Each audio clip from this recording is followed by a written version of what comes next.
Welcome to NexTechie XForce, The Brief, mapping the weekly pulse of global military innovation. Let's get rolling.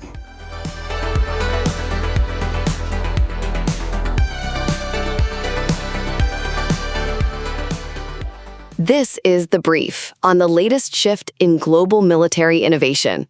All right, it's Tuesday, January 27, 2026, and the big story? The US and UK are making some major moves in electronic warfare, autonomous systems, and hypersonic defense. First up, the US Air Force just sent its new EA-37B Compass Call II to Germany. So this isn't just a plane. Think of it as a flying hacker. Its job is to jam enemy radar and communications, clearing a path for Allied forces. And it's a big deal because this is the first time we've seen this next-gen platform deployed out in Europe. Second, over in the UK, we've got Project Nyx. They're building autonomous loyal wingmen drones to fly with Apache helicopters.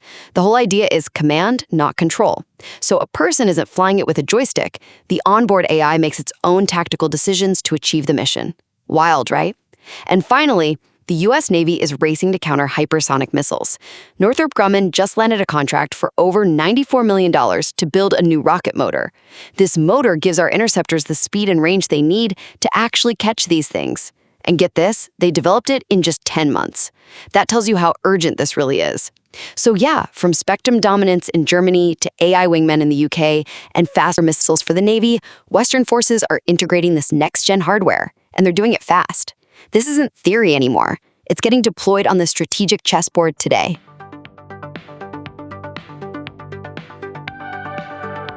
This was NexTechie XForce, The Brief. Just a brief overview. Upgrade your subscription to access the full newsletter and our detailed explainer video.